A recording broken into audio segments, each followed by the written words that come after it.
नमस्कार साथियों मैं आज आपको कुछ बहुत ही महत्वपूर्ण आदेश के बारे में बताऊंगा।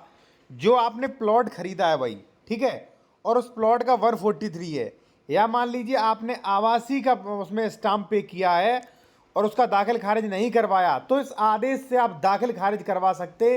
मैं आपको पीडीएफ समेत दे रहा हूँ, ठीक है। और एक चीज़ साथियों, और अगर आप कोई भी बेहतर कानूनी सलाह लेना चाह रहे हैं या कोई भी अपना ज़मीन के डॉक्यूमेंट्स वगैरह चेक करवाना चाह रहे हो या इस आदेश की पीडीएफ फुल पीडीएफ लेना चाह रहे हो, तो कॉन्टैक्ट नंबर वीडियो के डिस्क्रिप्शन में मिल जाएगा। अब सबसे पहले तो आप ये देखिए, ये क्या लिखा है, यहाँ पे देखिए, ये धारा 80 के अधीन घोषणा के पश्चात, धारा 80 यानी कि साथियों 143, ठीक है ना, धारा 80 ही 143 है, ठीक है ना, बस नाम बदल दिया। पहले यूपी जेडए में जो थी 143 थी, अब यूपीआरसी में धारा 80 हो गई। धारा 80 के अधीन घोषणा के पश्चात यानी कि अकृषि हो गया है, उसके बाद भी अंतर माने ट्रांसफर, जैसे मान लीजिए दान पत्र किया है, बैनामा किया है, या उत्तराधिकार, मान लीजिए जो भी मान लीजिए जमीन का मालिक है उसकी मृत्यु हो गई, तो उसके बच्चे जो है उत्तराधिकार के रूप में आधार पर दाखिल खारिज का आदेश विहित ढंग से लगातार पारित किया जाएगा, ठीक है। अब देखिए, आप चाहो तो भाई इसका फुल पीडीएफ ले सकते हो, किस धारा में है, किस उसमें दिया गया फुल पीडीएफ, अभी ये कोर्ट में मान्य नहीं होगा। और आपने जो भी मान लीजिए तहसीलदार वगैरह है, जो भी अपने आपके भाई एडवोकेट्स वगैरह है, उन्हें दे सकते हैं। अब फर्क ये है भाई, वो रिसर्च नहीं करते, हम रिसर्च करते, इसलिए हमें मिल जाती है कुछ चीज़ें, ठीक है ना, और लोगों को काम भी हो जाता है, ठीक है ना, तो इसलिए।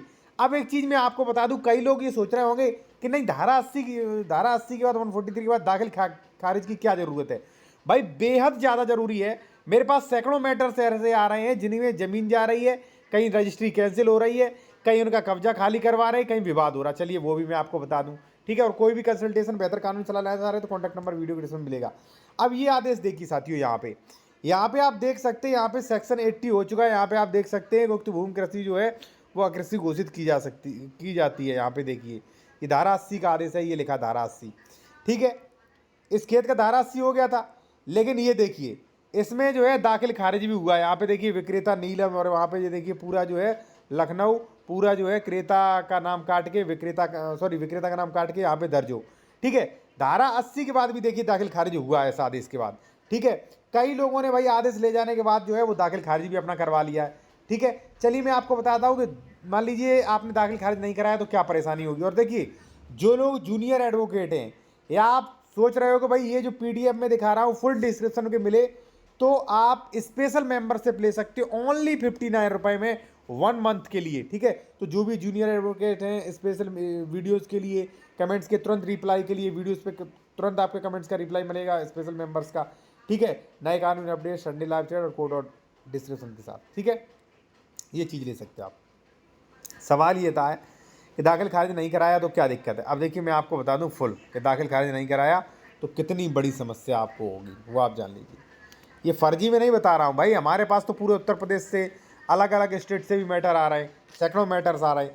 अब देखिए साथियों, अगर मान लीजिए आपने दाखिल खारिज नहीं कराया इस ज़मीन के, ठीक है, ए से खरीदी थी, दाखिल खारिज नहीं कराया, तो ये ज़मीन जो है खतौनी में अभी भी ए के नाम होगी।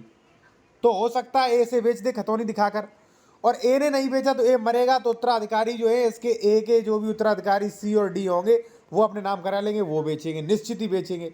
दूसरा, मान लीजिए नहीं बेचते, फिर भी अगर मान लीजिए इस जमीन पर किसी ने पार्टेबल कब्जा कर रखा है, तो धारा 24 यानी कि सीमांकन के लिए खतौनी चाहिए, खतौनी में आपका नाम चाहिए, तभी आप जा पाएंगे।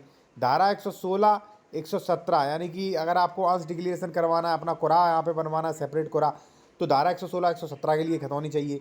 किसी ने कब्जा कर रखा है, धारा 134 के लिए, बेदखली के बाद के लिए भी खतौनी चाहिए। भाई खतौनी जरूरी है। आप एक बात बताइए, आपने ज़मीन खरीद ली है तो रेवेन्यू रिकॉर्ड्स में आप क्यों नहीं नाम करवाते? आप ये बताइए भाई, रेवेन्यू रिकॉर्ड्स किस लिए, फालतू में थोड़ी नहीं है। तो भाई विवाद ना हो इसलिए पहले से करवा लीजिए। आप क्यों लापरवाही कर रहे हैं भाई? आप करवा के तो देखिए सब कुछ हो जाएगा, ठीक है। कोई दिक्कत हो तो आप कंसल्टेशन बेहतर कानूनी सलाह ले सकते हैं, अपने ज़मीन के डॉक्यूमेंट चेक करवा सकते हैं, ये आदेश की पीडीएफ वगैरह भी ले सकते हैं साथियों। धन्यवाद।